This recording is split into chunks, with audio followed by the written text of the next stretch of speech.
Come, you broken, heavy laden. Come, you helpless. Come, you in despair.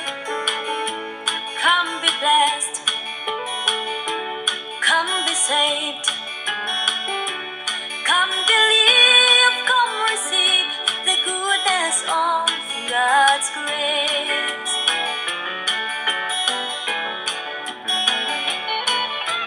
God's grace is amazing, the lifeline of my soul. God's grace is faithful, Jesus conquered all. By grace he died, so I may live. By grace I am saved. Come, you weary, hope and be free. Come, you helpless, lift your misery. Come, be blessed and be blessed. Come, be saved and be saved. Come, believe, come, receive the goodness of God's grace. God's grace is amazing, the lifeline of my soul. God's grace is faithful, Jesus conquered all. By grace he died, so I may live. By grace I am saved.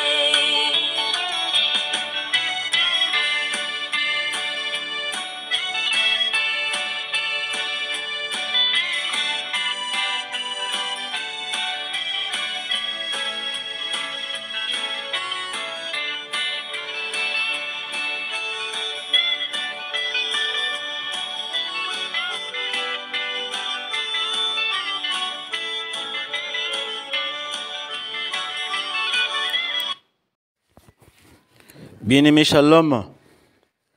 Sois béni de toutes sortes de bénédictions de Père Abraham. Oui, c'est un frère de l'os, toujours ravi et très heureux de te retrouver encore ce matin pour qu'ensemble nous puissions célébrer notre culte de dévotion matinale, d'action de grâce à celui qui est notre Dieu, celui qui a veillé sur nous et qui a une fois de plus témoigné par sa fidélité, cet amour profond de pouvoir nous préserver la vie. Sois béni, bien-aimé, pour ton amour, ta disponibilité, ton obéissance et ta soumission à Dieu, de toutes sortes de bénédictions du Père Abraham. Oui, au nom de Jésus. Éternel, nous bénissons ton nom, te disons sincèrement merci. Fidèle à toi-même, Éternel, tu as veillé sur nous. Tu nous as préservé la vie. Voilà pourquoi nous te sommes reconnaissants. Humblement, nous venons encore te célébrer ces cultes. Laisse que ton esprit nous vienne en aide afin que ces cultes soient un parfum de bonne odeur. Ta joie, Seigneur, fasse notre force et puisse être le comble de notre bénédiction éternelle, notre Dieu, en cette journée d'aujourd'hui et le reste de toute notre vie. Dans le nom de Jésus, nous avons ainsi prié. Amen. Shalom, bien-aimés. L'Esprit du Seigneur, ces derniers temps, nous parle, nous enseigne sur les armes spirituelles des chrétiens.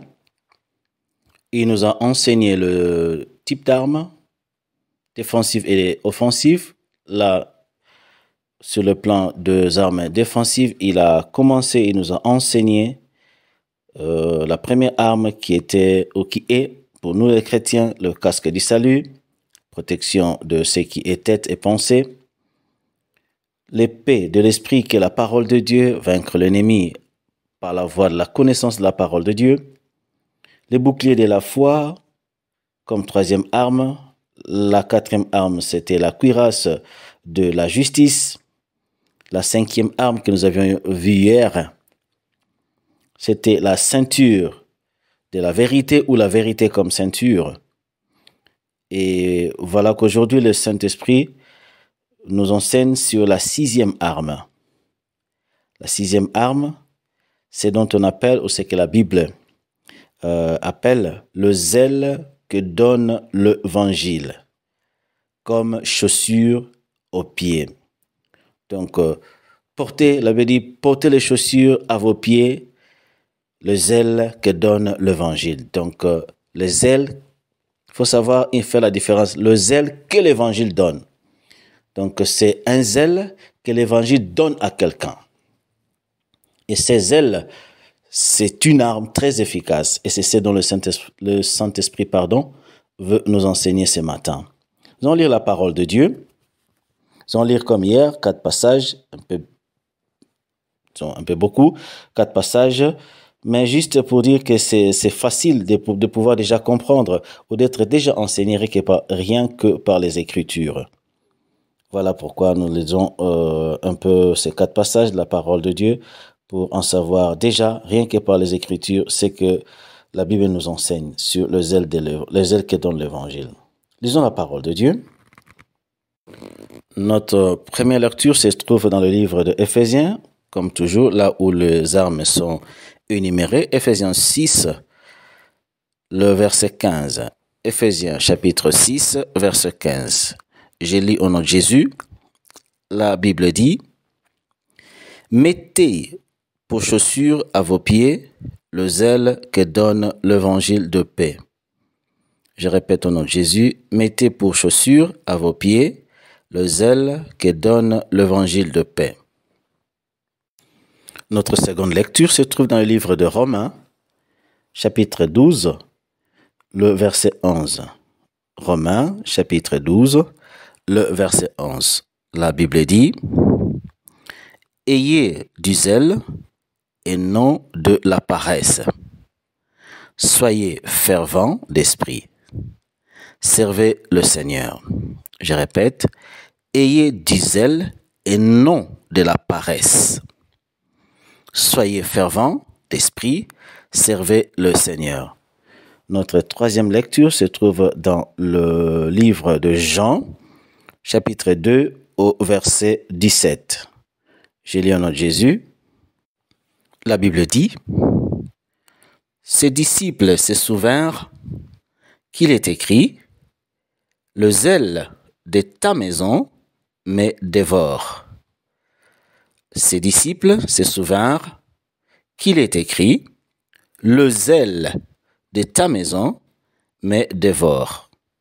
Notre dernière lecture se trouve dans le livre de Psaumes, chapitre 27, le verset 4. J'ai lu au nom de Jésus. La Bible dit: je demande à l'Éternel une chose que je désire ardemment. Je voudrais habiter toute ma vie dans la maison de l'Éternel, pour contempler la magnificence de l'Éternel et pour admirer son temple. Je répète, au nom de Jésus, je demande à l'Éternel une chose que je désire ardemment. Je voudrais habiter toute ma vie dans la maison de l'Éternel, pour contempler la magnificence de l'Éternel et pour admirer son temple. Bien-aimés, si on a les zèles pour quelque chose, ou bien si on est zélé de quelque chose, donc cette chose à laquelle on est zélé, c'est une chose on est incité de pouvoir la faire, ou la voir chaque jour, si possible. Et faire avec cœur, c'est qu'on fait, ou bien avoir cette chose avec cœur, ou pouvoir faire ce dont auquel on est zélé. C'est avec cœur qu'on le fait, sans se fatiguer, non, réellement, donc parce qu'on est zélé, le cœur est là, la force est là, donc on y met toute sa force, tout son cœur, donc bien sûr on doit se fatiguer, c'est clair, c'est le corps, mais on le fait vraiment sans penser de pouvoir se fatiguer.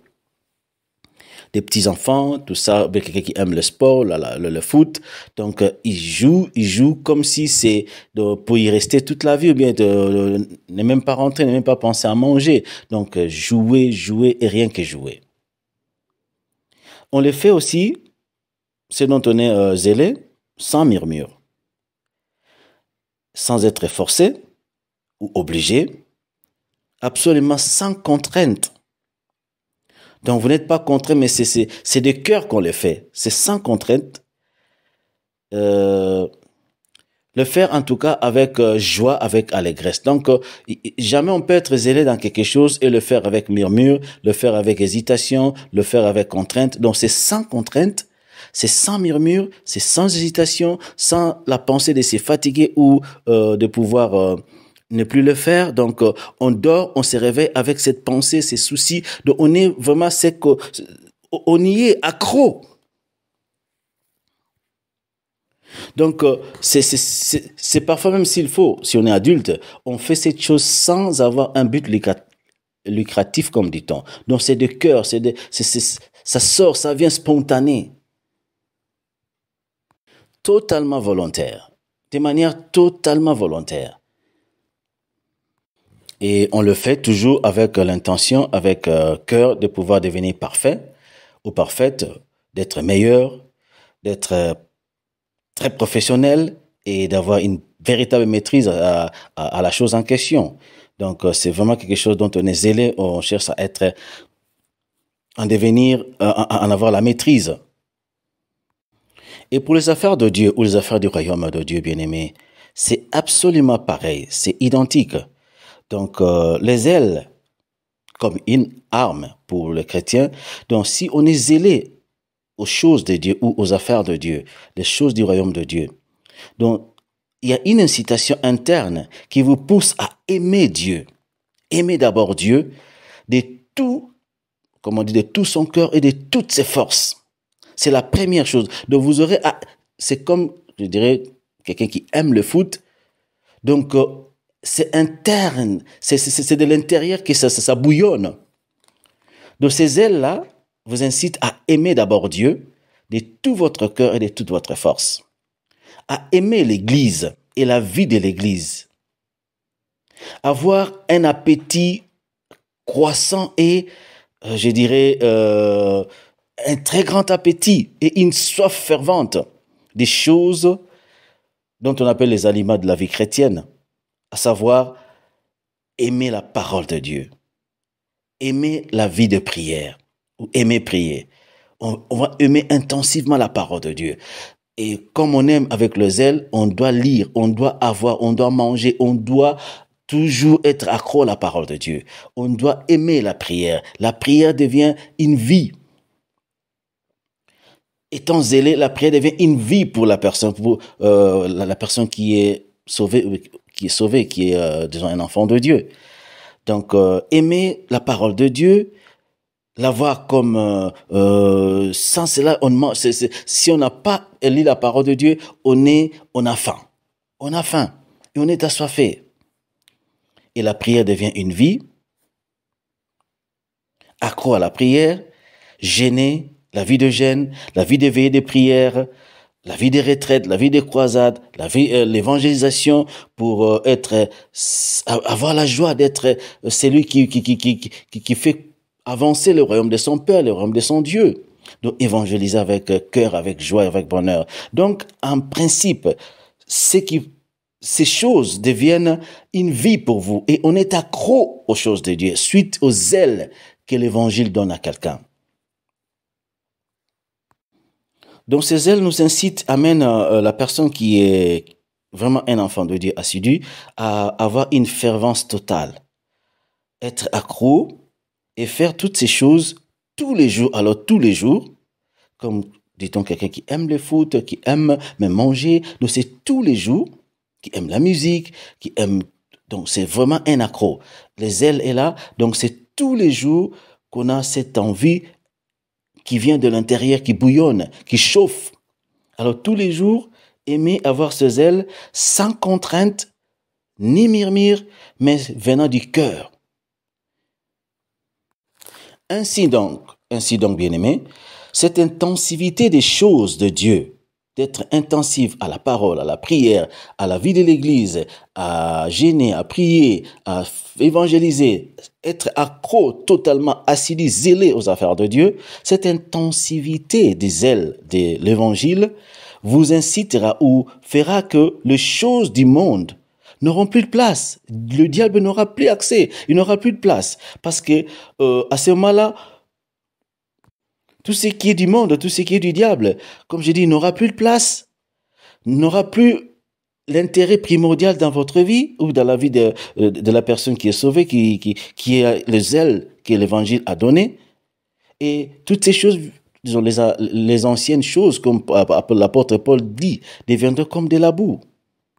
Ainsi donc, bien-aimé, corps, âme et esprit, la personne qui a reçu le zèle dont l'évangile donne, cette personne sera complète et totalement adonnée au Seigneur, et le diable sera ainsi vaincu. Le diable n'aura plus de domination, n'aura plus d'accès, et il fuira loin.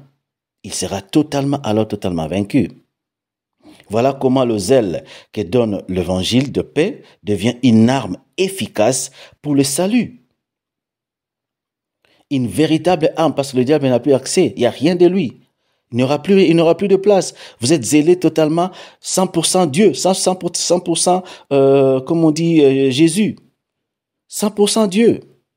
Zélé et assidu dans les affaires de Dieu. Voilà pourquoi, comme conclusion, l'Esprit de Dieu nous enseigne ce matin d'être comme David. Il a dit, je voudrais habiter toute ma vie dans la maison de l'Éternel. Donc, d'être à 100% accro et zélé aux affaires de Dieu, aux choses du royaume de Dieu.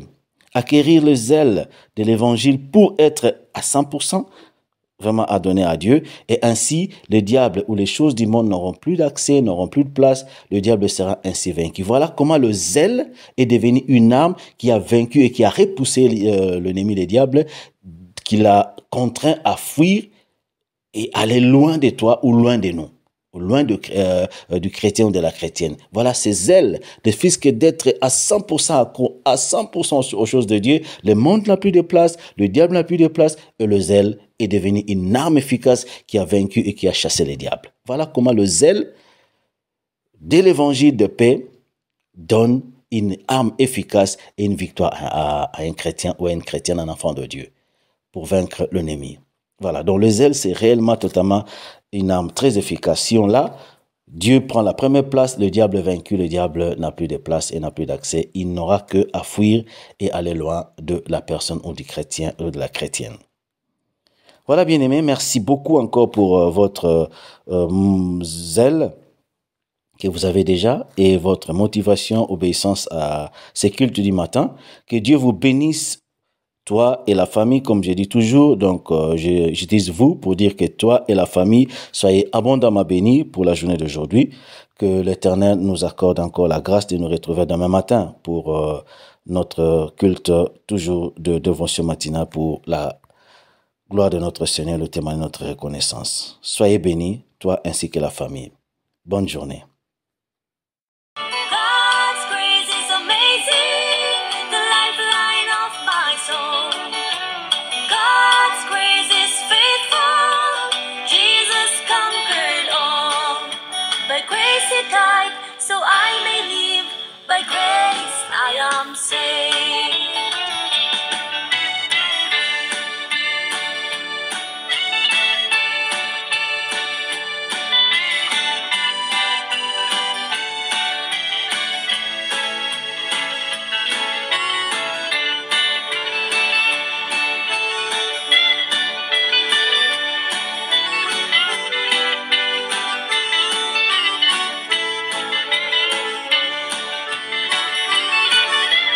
God's grace is amazing, the lifeline of my soul. God's grace is faithful, Jesus conquered all. By grace he died, so I may live. By grace I am saved. God's grace is amazing, the lifeline of my soul. God's grace is faithful, Jesus conquered all. By grace he died, so I may live. By grace I am saved. Come you broken